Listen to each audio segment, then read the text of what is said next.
this is Scott Morganroth, the Motor City Madmouth, on the Wednesday edition of the Sports Exchange, which happens to follow Pundits Pundit. What a great loaded show, and I'll be on my way to Chicago. Well, sort of confidential after this show is over with anyways. You know, I don't fly as fast as I should, although if I went on the interstates, cops, I hope you're not hearing this. It doesn't matter. It is what it is. But looking forward to the second half of my hat trick tonight. And I'm going to do it with my all-star team. Well, to my right, JB Ellis. Welcome to the big show. What's going on? What's going on? You, brother. You. And we have Smoking Jeremy B. How you doing, Scott? There you go. I love the salute. Boy, we have really groomed you really, really well. I'll tell you. Talk about developmental, JB. Oh, we got two of you JBs on. Oh, well, whatever. I don't know a lot about math, but I know we have JB to the second power. Okay, that's as far as I'll go with the math business. And we have George Eichhorn, who's ready for another round. Whatever. Yeah, exactly. Whatever. Thank you for having me. Yeah, Eichhorn's gotten a lot of work today. This will be his fourth show of the week, and I bailed him out of being on a fifth one, and I'll get to that in a moment. And last but not least, Jacob Christner. What's up? And JB, I'm jealous of your ice cream. It's pretty good stuff. Mm-hmm. So I want to summarize a little bit about last night in case y'all are hearing it for the first time. We had a great show last night on the Sports Exchange, and Mel Farr and I had the opportunity to talk to Richmond Webb. And that was a great show. And Mel Farr has earned himself a spot, as my co-host, and he's no longer an analyst. So I feel bad for Mel. He's going to have cauliflower ears when I get through them, but his first act was unbelievable. So just want to put that out there. But I expect tonight to be really well. Like that again, the perfectionist part of me is coming up anyways, nevertheless. All right, first and foremost, as we get to business here, and I can tell you, Will Vogel's going to be up and running here. I don't know anything about track and field, but Vogel will probably run the 60-minute version of the Sports Exchange in about 3.33. Okay. So with that said, we'll talk about Sports Town of the Week. Toronto, Canada. Let me preface this a little bit. Last night, the Florida Panthers ended up beating the Maple Leafs 4-2 last night to take a 1-0 lead over the Toronto Maple Leafs. And I can tell you right now, I've been to Toronto. What a great town. It really is. And I'm wearing this King of the Road hat because it's going to segue into the next topic. So, JB, analyze Toronto on a scale of 1 to 10. And let's not forget that they do, I call it a 3.5 town when you consider the CFL, not the NFL. But then again, Buffalo's right around the corner, so many of them may go to the Bills. So on a scale of 1 to 10, JB Ellis, and a reason or two will help. What are your thoughts about Toronto? So I would say a solid 8. They got the NHL Hall of Fame up there. They got the expansion Raptors from years ago. Right. The Maple Leafs are always good. They just can't seem to win. The Blue Jays are on an upswing with a lot of young talent, and they've won, within the last 20 or so years, 30 years, a couple of times. They've always done pretty well. They have a great stadium. It's still called the Rogers Center. I don't know. I don't keep up with naming rights. And they got the CFL, which, is the second best football league in the world. And they have one of the better teams in that. So overall, I'd say a solid 8. Yeah, when I was there, it was a skydome. It'll always be the skydome. I'm with you, JB, okay? Naming rights, I get confused anyway, so I'll just stick to the original and be done with it. So, okay, Mr. Smoking Jeremy B. I agree with it being an 8. And yes, the Argonauts, they tend to win that Canadian Football League every now and then. So they are a good Canadian football team, the size of with a field the size of a soccer field. Yeah, right. But that being said, that's just the end zone. Yeah, that's just the end zone. Good Lord. 15 yards deep and 10 yards wider. But anyways, yeah, I give them a solid 8. Yeah, no shortage of greycup titles for the Toronto Argonauts. All right, George, you and I have been dealing with Toronto for years. Yeah, I went to a few games at the old exhibition stadium. Oh, man. Talk about the Blue Jays playing in some adverse conditions. It was cold as hell. And it was not the best of locations. It was right in the middle of their exposition center, their state fair, if you will, and we would call it. But now they got the Skydome. They've had the Skydome for a while. Their fans are pretty loyal in baseball. I'm going to go with the guys, and I'm going to say 8 also. I'm glad you mentioned, JB, about the Hockey Hall of Fame, because that is a definite plus for that city. And although I haven't been there, I did make a visit to the research center for the Hockey Hall of Fame. And it's just incredible. This building is humongous, and they have all the research facilities there.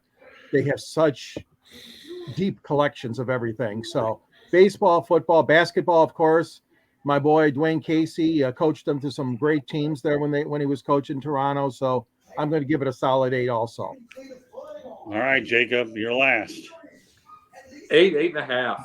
I mean, just the idea that how long it took for Toronto to get out of that first round, and the fans just filled that place time and time and time again. It's an original 6. Right. You get those. Then you get, I mean, the Blue Jays are all, I mean, the Blue Jays, they don't always fill, but the fans want them to be. And then they want them to be good. You can just already tell that. And I still remember that pop that they got when Joe Cutter hit that home run. I remember that insane pop. Then you get the CFL, and CFL has some crazy fans. So the thing is, there's nothing I can say. I think Toronto's definitely an 8.5. Well, I got some pretty good stories to tell you about this town here. Number one, on my 20th birthday, I saw the Montreal Canadiens take on the Toronto Maple Leafs at Old Maple Leaf Gardens, and I was able to find a way to get a ticket reasonable on my birthday that night with a friend of mine. That's number one. Happy birthday, I'll tell you. Yeah, back to 20 years ago. That was 40 years since I've been at Maple Leaf Gardens, but I'll tell you. But they've still kept the building there. They've just redone it to make it a more smaller scale building, and at least they respect history. Number two, I went to the Hockey Hall of Fame when it was over at Exhibition Place, which is kind of neat. And number three, I've also attended games at Exhibition Stadium as well. But here's one of the most interesting things that ever happened. And you guys, okay, since you're my A team, okay, will definitely appreciate this. I was married one time. I don't know where the background noise is coming from, but I don't think I can really compete with it. So if it's there, it is. If it isn't, it should go away hopefully soon enough. Okay, but here's the thing. When I was married to my ex-wife, Susan, I went on this ride called the Dead Man Drop, and they had this thing padded on the bottom, but it was metal on top. So what do you think happens to me? My head bangs on top of the metal, and I suffered a major concussion on the ride. Wow. So it was unbelievable. So I'm over at Exhibition Stadium for about 2 or 3 hours, in the medical ward. And my ex-wife said, Scott, I haven't seen you that quiet in a long time. 2 or 3 hours, they shut me up the Dead Man Drop. So, Wow. Speed up the clock. I still have concussion issues, but what the heck? Hey, I love Toronto, one of the greatest cities out there on the planet. That's why I was glad we could bring it up today. And hey, there's no shortage of tradition. All right, well, before Will Vogel has a heart attack, we'll put his first one up applicable. They'll keep them following after that. Jeremy, you're going to read them, though. All right? You're the designated reader tonight. Go ahead. Well, you're going to try to read it. All right. I think it's an 8 anyways. Go ahead. Oh, sorry. Toronto is an 8. I agree. Blue Jays have won a World Series. Raptors won an NBA championships, and Maple Leafs have a rich history. Yeah. Very good point, Will. Yeah. Very good point. All right. That's good. All right. Well, you know what? That'll segue to our next topic, okay? And we're talking about the Florida Panthers. I actually named this episode after the Florida Panthers with my King of the Road hat. I wonder why I did that. Well, that's pretty easy, okay? All they did was upset the Boston Bruins, who only had 135 points, 65 wins, the most in NHL history, and a President's Trophy that means absolutely nothing. And according to George Richards of Florida Hockey Now, the Cats have won 4 out of 5 road games. So, JB Ellis, are the Florida Panthers a team of destiny? No. The Boston Bruins are a disgrace. Okay. No way that they should have lost that series. The Florida Panthers, great for them. They won game 1. Toronto doesn't win game 1. They're horrible in the playoffs. When it comes to Carolina next round, if they make it to the next round, they're not going to go any further if they happen to beat Toronto, because Toronto has a shaky history in the playoffs. Right. But they went out there and they won, so congratulations. Can't take anything against them. But the Boston Bruins are utter disgrace to have the best record in the history of the NHL. And to go out there and lose to an 8 seed, disgusting. Okay, Jeremy, before you go ahead and give me your 2 cents, you know what your job is tonight. Yes. The Florida Panthers in the playoffs have Kachuk leading in points, Montour in goals, and Bobrovsky tied for second in wins. They're better at home than on the road this year. Yep. Maybe, but they're looking awfully good right now on the road. That's why they're still playing. And Boston's at home, like JB said, they are DISGRACE. Okay, now what's your take on this one, Jeremy? The Florida Panthers, what can you say? I mean, everybody expected Boston to cruise to the finals versus somebody on the eastern side, and it's never easy. I don't care who you are. Yeah, that's true. It never is. And that's why these games, you play them on the ice, not on paper. George Eichhorn, we know Hey, that drill.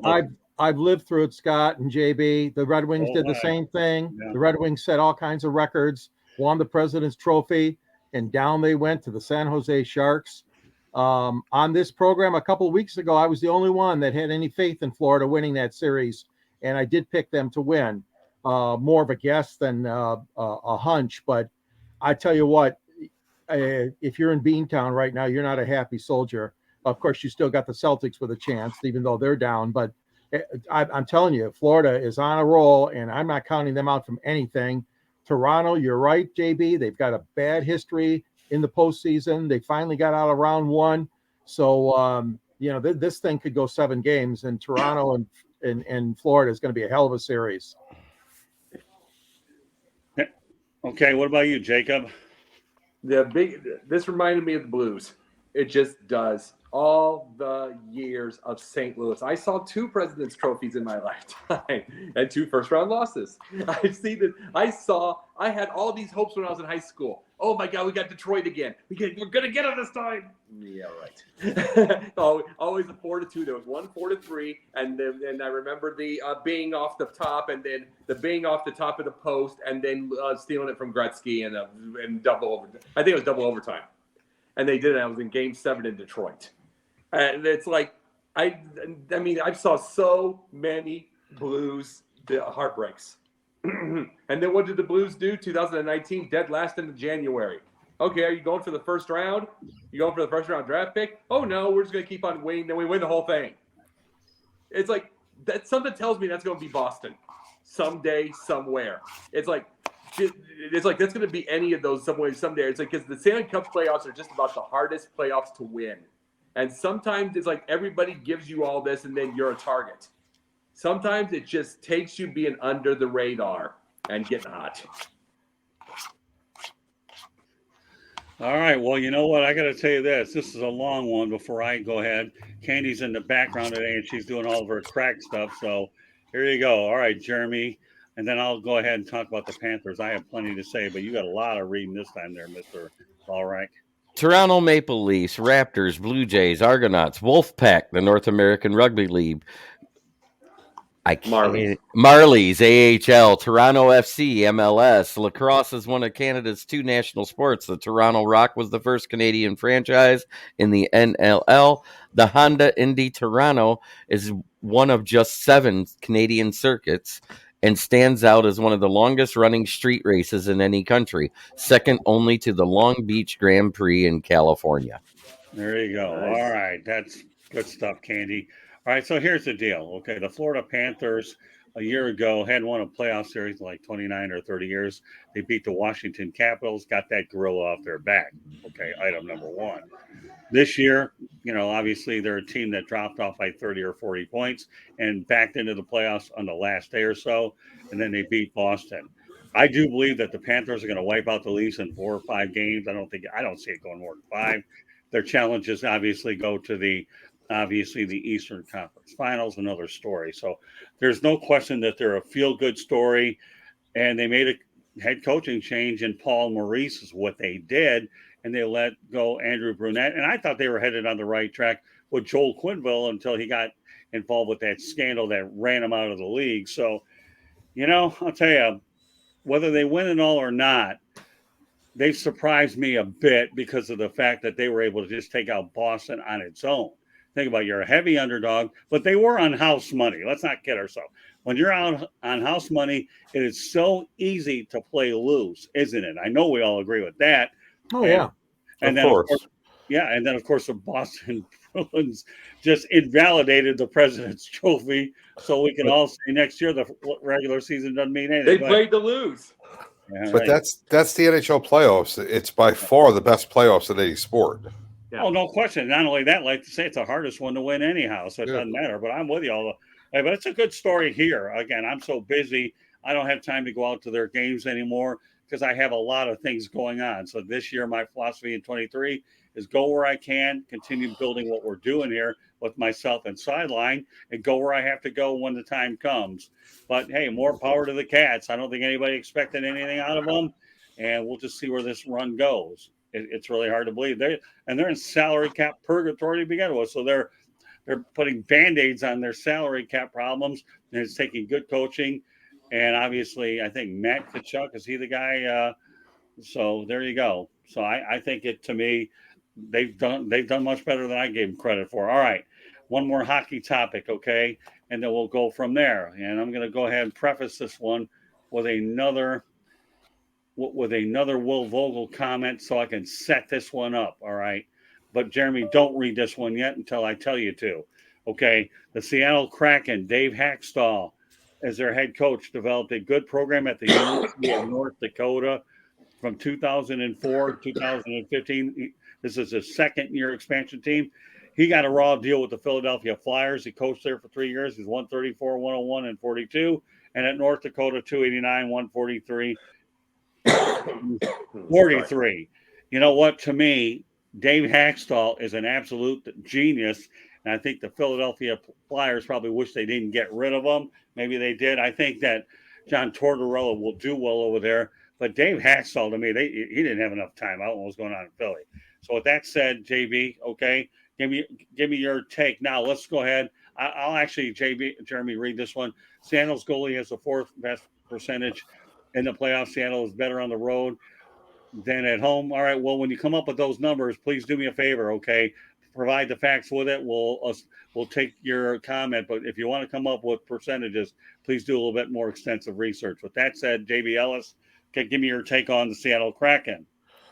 Surprising. I didn't expect them to get past the first round. If I'm correct, they played Colorado, which defending Cup champion. You know, they had to play a perfect series to get past them. Then they came into round two, won game one, so they're looking good. You know, they're again the NHL playoffs is a strange phenomenon. If you get on the right hot streak at the right time, it doesn't matter where you finished or who you're playing. A lot of it depends on the goalie. And as Will said, you know, the fourth best percentage, you know, the playoffs, that's huge. All right, Jeremy. I agree. The Kraken, with their second year, are far exceeding expectations for their team, and it's mostly due to that head coach. He's done a fantastic job, and as you said, the Flyers have floundered since, and they'll probably be fine with their new coach, but it's going to take them a year or two to recover. Okay, let's go to a comment from Big Dan Davis. You know all too well. We'll just forecast a little bit, Jeremy. Hurricanes are currently up on the Devils 4-1 in the third game. In game one in the second round of the East. Well, there you go. They could be a tough out for sure. Thanks, Big Dan, for putting that in. All right, George, go ahead. Well, you know, the Kraken can thank the NHL, Commissioner Bettman, the Board of Governors, because we've had a complete makeover of the expansion draft. It's not the crappy players that you used to see that were sent to your team. You are now getting good, talented players. Plus, you have an opportunity to sign other players. You have some money to work with. And look what happened in Las Vegas. And now it's getting repeated in Seattle. Yeah. So they can thank the NHL and their lucky stars. Don't get me wrong. I mean, they've been managed very, very well, Seattle. But I mean, the whole thing is laid out a lot differently than when we were younger and those teams came into the league and got the, pardon the expression, crap heap of players from other teams that nobody wanted. So hats off to Seattle. I still think the Vegas Knights are going to come out of the West, but what a story. Those two teams have been just fantastic the last 3 or 4 years, especially in Vegas' case. Well, I'll tell you, it'd be certainly amazing if the Kraken and Vegas Golden Knights end up meeting for the right to compete in Lord Stanley Cup. My God, that'll take parity to a different level if I ever saw it. But you know what? The wild card here is I'm going to say Dave Hackstall. His second year, and he built a great program at the University of North Dakota. And I'll tell you what, when you talk about initial hires, the Seattle Kraken got it right. They really, really did on that one. All right. Well, where's Mark Mancini and Ralph Williams when you need them? This is a topic designed to pull those. I forgot me. Oh, no, so I'll get to them. But I just want to do a little segue. Go ahead, Jacob. I was just messing with them. No. You're good. You're good. No. I never forget you, Jacob. You know that, brother. I don't let anybody. No, there's two. There's two different sets of organizations that are to be rooting for the Kraken: the environmentalists and all of the what's the good thing? Anybody like the switchboard operators for all the video things. Everybody. If you've ever seen their video, their 3D, not even 3D anymore, like 8K video thing with the Kraken at the beginning and everything like that, it's a complete show. And now that's in the Stanley Cup playoffs. It's going to be shown all over in video. And then also their stadium is full-fledged green, 100%. It's the first one in the league that's full-fledged green. That's going to get shown in the Stanley Cup playoffs. It's going to get spread around in the Stanley Cup playoffs. Those stories are going to get spread around the longer they're there. That is what's going to be rooted for. And you're going to start seeing this in other areas. It's going to start, probably the Kings will probably start doing it with Los Angeles. And you're going to probably see it in New York. You have some of the blue states. And they'll just keep building from there. You're going to start seeing changes in these buildings. And in all the kind of stuff and in all this technology that we see now. It's going to be because of the Stanley Cup playoffs. It's going to be a start. All right, let me point something out real quickly. The audio version of the Sports Exchange can be heard on iHeartRadio, Apple, Spotify, Google, or wherever you get your podcasts. Also, if you participate in the chat room enough, we'll bring you on one of these shows with us. Please hit the red subscribe button on South Florida Tribune. We're striving for 1,000 subscribers. So please come on board and subscribe. Also, please comment, like, and share the broadcast. Okay. Want to be a guest? I already told you one way, the chat room. Here's the other one. Send topic ideas to South Florida Tribune at gmail.com. If you want to advertise, call 954-304-4941. And we are live here on Facebook, LinkedIn, Twitter, and YouTube. All right, well, let me tell you this, okay? Nice description of the stadium, Jacob, but here's the deal, pal.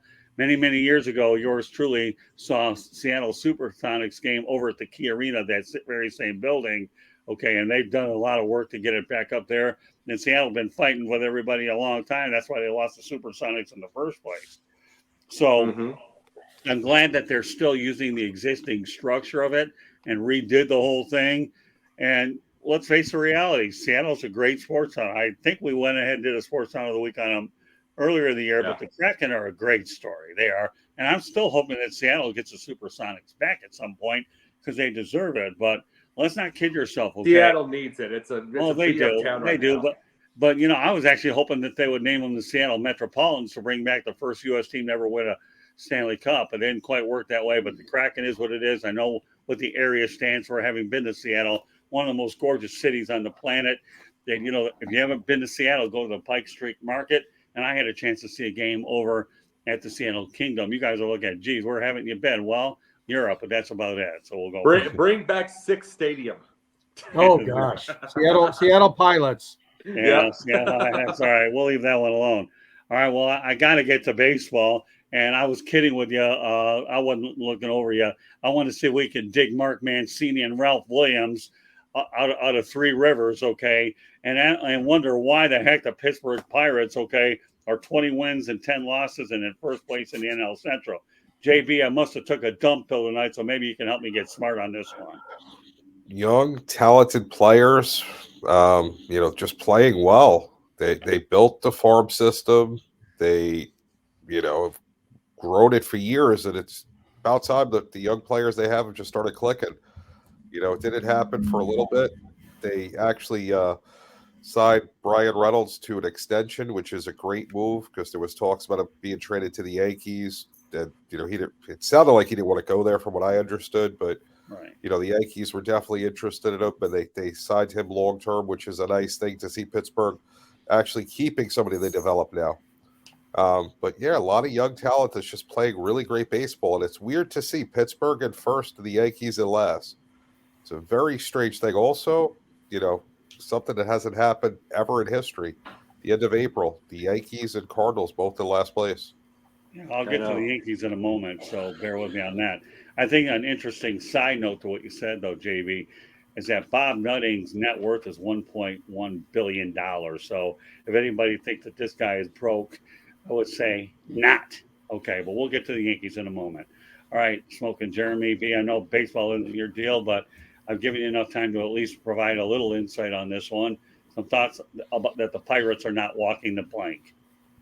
Well, they've started a couple of years in the last decade like this where they started out hot.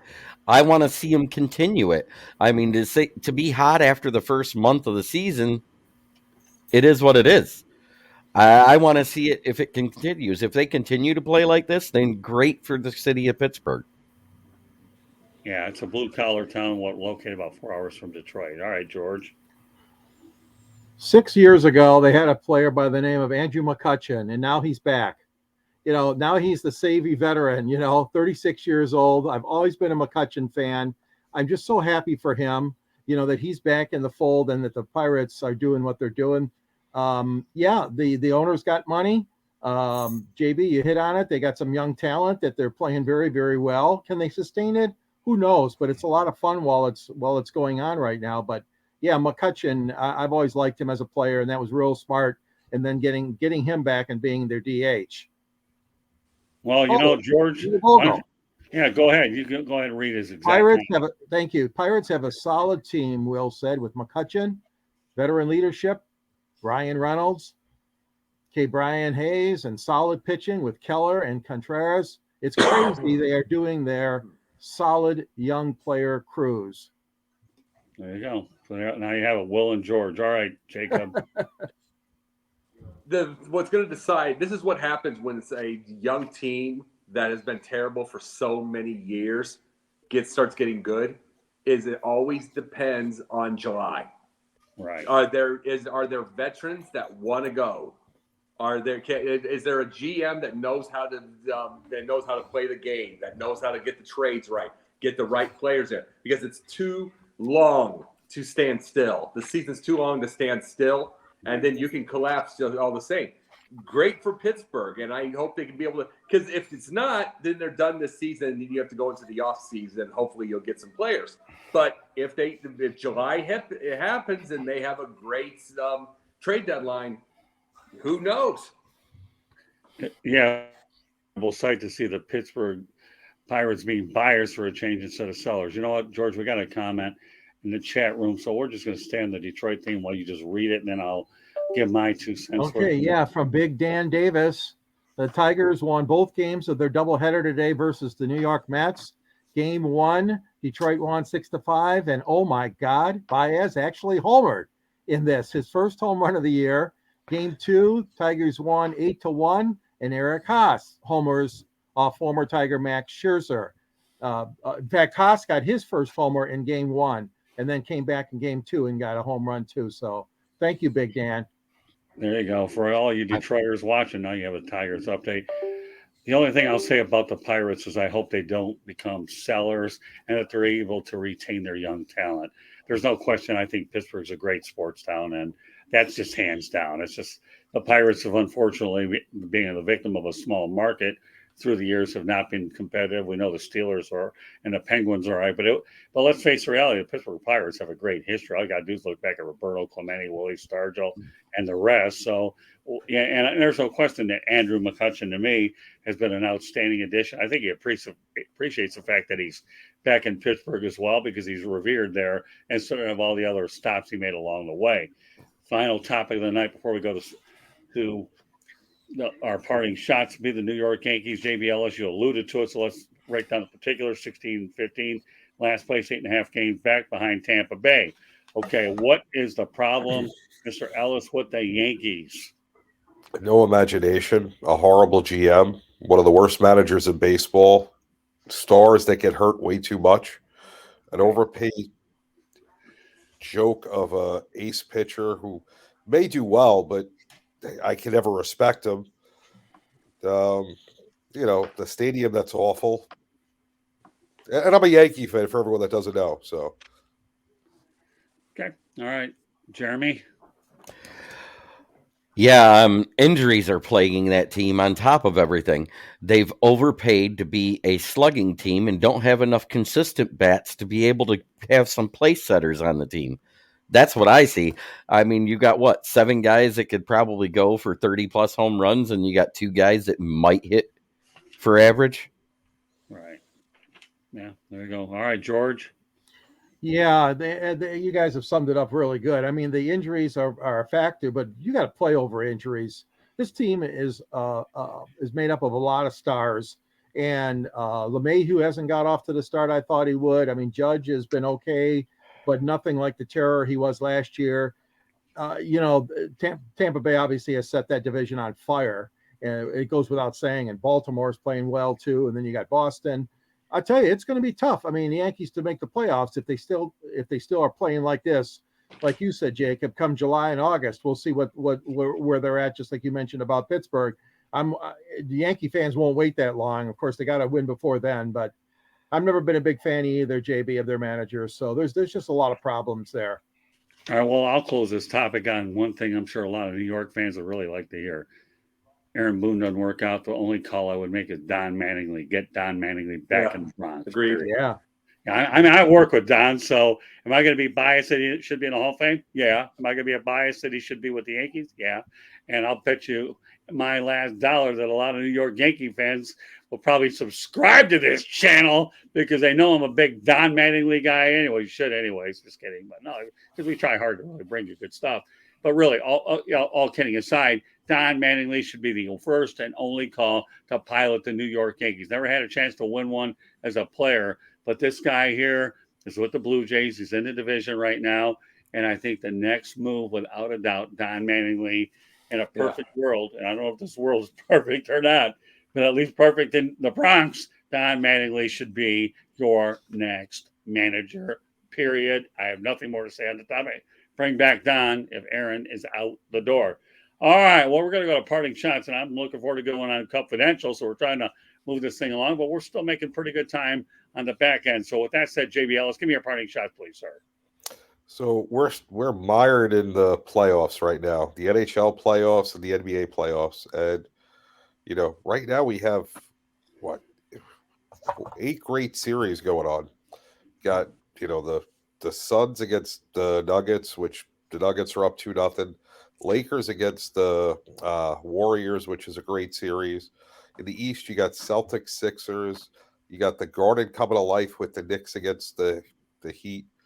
And then you got hockey, which, you got the Florida Panthers that are playing unbelievable against Toronto. There's a lot of great sports right now. And then on top of that, you got about 12 to 15 baseball games a day. What a great time of year it is. Yep. Well, I'll tell you what, in a few weeks, you're going to have the Indy 500, the Coca-Cola 600 over Memorial Day. So if you think it's good now, just wait a couple more weeks. Only going to get better. Yeah, no, George and I had a chance to experience some Memorial Day weekend over in Indianapolis, and we saw some basketball there, and we saw the Indy 500. But good points, JB. All right, Jeremy. Is this parting shots, right? Yes, it is. Okay. I'm very excited about one thing that happened this weekend.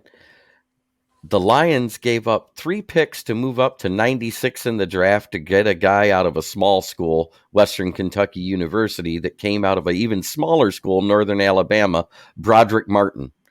I like this guy because he adds size and a pressure presence from the D tackle position, and it didn't really cost him an arm and a leg to do it.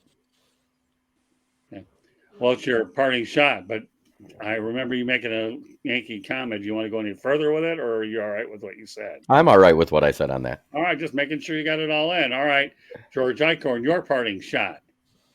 Well, last Saturday was a great day for Detroit. The Detroit Historical Museum celebrated its 100th anniversary. Yes, centennial. And these guys were asked to put their handprints and their footprints in the special section outside the museum. Lomas Brown, Gregory Kelser, Ken Daniels, and George Blaha. Four Detroit greats. Obviously, Ken came from Toronto. They came to Detroit various ways. But what a special night that was. I couldn't make it, but that was a special night to see guys that I look up to, guys that have been mentors to me, such as Daniels and Blaha, and especially Ben Wallace and Lomas Brown and Gregory Kelser. What a great night for Detroit to have their own heroes in the cement outside the Detroit Historical Museum. I salute to them. Good stuff, George. All right, Jacob, go ahead.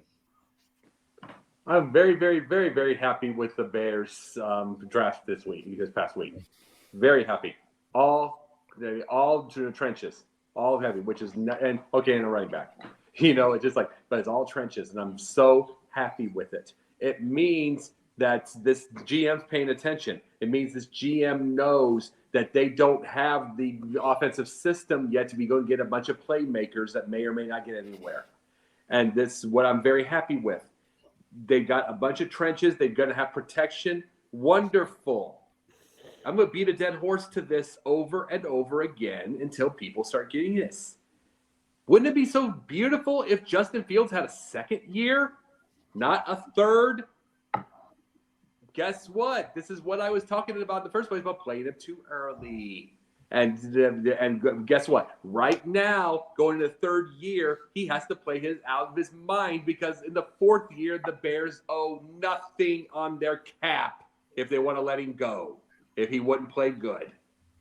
And I checked that on the spot track. They don't owe a thing. So he has to play the time of his life to try to get that bag. And that is the thing. It wouldn't be happening on year 2. It's happening on year 3. And you want to know why I'm saying this right now? It's not just for him. It's because of Anthony Richardson. They want to play him right away. And he's way worse than Justin Fields was. Way worse. Give these kids time. Give them time. Quit rushing them for your fantasy leagues. Quit rushing them because you want to make them starter on Madden. Quit this. Get your head out of your you-know-what and start learning this game a little bit. Start thinking like a GM a little. Because then again, in about 3 years from now, if a Fields is gone or Richardson's gone, you're not going to be complaining, oh, I knew that. No, you didn't. Because otherwise this wouldn't be happening. Well done. I like that. Then again, I like them all. All right. My parting shot. The Oakland A's hit a new low with 2,589 fans. My goodness. Are we drawing a lot at the Oakland? Well, that was a filler. Holy moly. No, this is not an April Fool's joke, folks. This is called a May fact, is what it is. Unfortunately, it bottoms out as a May fact because it's. So here's the deal. If I were MLB, I would pay off Oakland and get them to Las Vegas in 2024. Now, here's a fact of the day for you. Last night, we talked about it on baseball. We're going to talk about it again, okay? And that's John Fisher, the Oakland A's owner, has a net worth of $2.2 billion. Maybe he probably does, but you know what? Here's the situation, okay? Get him to Vegas ASAP. 2,589 fans. Seriously. That is absurd. I know that the A's are in a lame duck situation, but my goodness. I mean, bring them to the new Las Vegas ballpark if that's what you do. But at what point or another do you embarrass yourself as a city and a sport? Get them out of there. And if I were MLB, just pay Oakland off and get them out of there, give them their money and good riddance. All right, Candy has a couple of facts I want to get out there before we wrap things up. So here's some nice facts out here. The Milwaukee Admirals announced their relationship with the Nashville Predators of the National Hockey League will be extended 2 more seasons. So that's pretty good. I've had an opportunity. The Milwaukee Admirals are certainly one of the better AHL, and Nashville Predators, to me, are one of the finest organizations on the planet. And I know that Barry Trotz will do a really good job. All right. With that said, making good time on here. So we're going to let JB Ellis lead off. Okay. Let everybody know how they can get a hold of you. JB_the programs or at Sideline Sports 1 on Twitter or And don't forget Tuesday nights, 8:30, Sideline Sports. Very good. And I know JB and down the line and I are working on something together. It's just a matter of time before we put it together. Stay tuned. Yes. We'll give you further announcements. Okay. So, all right. Well, before I go over to Smoking Jeremy B, there's no way I cannot put Big Dan Davis on. But you know what? I'm going to read this one. I agree, Scott. Get Oakland to Vegas. California won't miss them. They have enough teams. Anyway, Vegas will attract more baseball fans than that number in Oakland. Boy, Big Dan Davis, are we really setting a standard high at 2,589? Give me a break. They've only got one way to go, my friend, and that's up. Okay, go ahead, Smoking. Well, you can find me at the southfloridatribune.com under the Motor City Tribune heading, where you will find me under a list of authors with Scott Morganroth and George Eichhorn. You can also find me right here on the South Florida Tribune YouTube channel.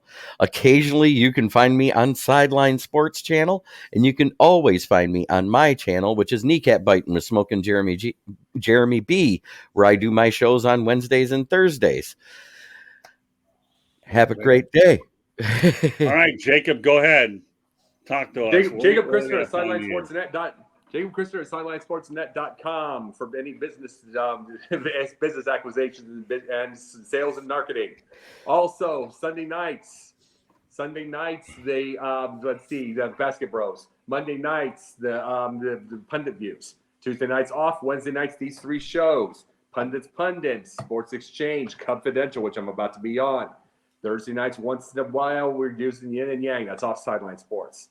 Fridays, when they need me and they ask, Gauntlet.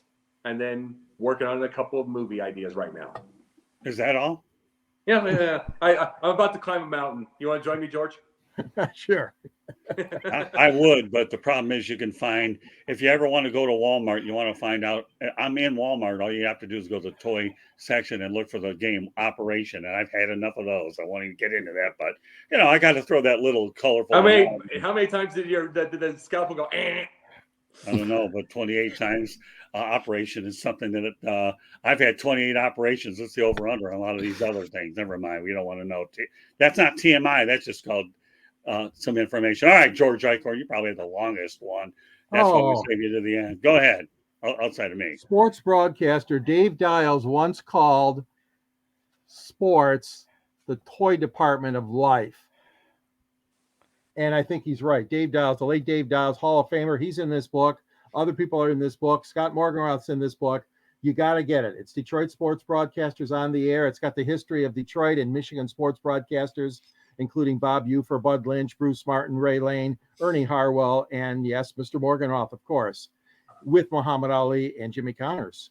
And there's a link to the pictures of the book on my column, as JB mentioned. I have been writing for Scott in the paper, online, Motor City Tribune, and in print, the Detroit Monitor for years. You can reach me at gichorn@yahoo.com or on Twitter at SanGSports99. Or I'm also available to talk to you on LinkedIn under my name, George Eichhorn. Yeah, no, and I've been working with George Eichhorn for over 43 years. We're glad that we took him off Thursday night so he could rejoin us here on the Wednesday night show. I know when George is on, he makes a lot of shows better. I should also point out that I really enjoy doing the shows Basket Bros and Pundit, and making guest appearances every now and then on the Gauntlet and Confidential. So those are funny. Opportunity I get to work with Sideline Sports. You kid, and I devour it really quickly. So with that said, I should point out that the audio version of the Sports Exchange can be heard on iHeartRadio, Apple, Spotify, Google, or wherever you get your podcast. So, you can hear it if you want to. Lots of different ways to do it, whether you're on the subway, walking, whatever. Also, please hit the red subscribe button on YouTube, South Florida Tribune. We're striving for 1,000 subscribers. Okay, please also comment, like, and share the broadcast. Okay, want to be a guest? No problem. Keep working in the chat room. That's what it is. Or the other ideas is please send the topic ideas to South Florida Tribune at gmail.com. So if you want to advertise, no problem. 954-304-4941 gets it done. We are live on Facebook, LinkedIn, Twitter, and YouTube. A special kudos to Candy Ebling. Does a remarkable job working behind the scenes at the South Florida Tribune. She goes ahead and handles putting all the content, the shows up, etc. And she does an unbelievable job. And I'll tell you what, Candy does a lot of other broadcasts as well, but I'll let her advertise them. But she's also a part of Sidelines Work, but she does a lot of behind the scenes work. And we're eternally grateful for the contributions she makes as this incredible partnership continues to grow by the second. So, and again, my Twitter information is what it is. You can find me, Scott, at Tribune South, Motor City Madmouth. Well, I had some guy confuse me for Ted Nugent, Motor City Madman. That's okay. I got the Madmouth trademark and Madman, and I'll never compete with them. So immediately after the Sports Exchange tonight, Confidential, I'll be on there with JB, Jacob. I believe Denzel will be on there as well. So I'll flip on over to Sideline Sports, and I can go ahead and do my third of this triple header tonight. So meanwhile, special thanks to everybody that participated in the chat room tonight. Every one of you guys were, as Tony Tiger would say, they are great. Okay, is that loud enough? Okay. I need a little bit of Mountain Dew earlier because I didn't know where I was before, but I feel good. I just hope I get a little sleep tonight. So with that said, this completes this edition of the Wednesday Sports Exchange. Okay. We will have new episodes tomorrow, and stay tuned on social media for them. So on behalf of JBL, Smoking Jeremy B, George Eichhorn, Jacob Christner, my name is Scott Morganroth, Motor City Loud Madmouth. Okay, there you go. Had to incorporate that word a little bit because I'm getting stronger as the night goes on. Forget sleep again, but whatever. Thank you for joining us tonight, and we are out. Take care. We'll see you next Wednesday night. Good night.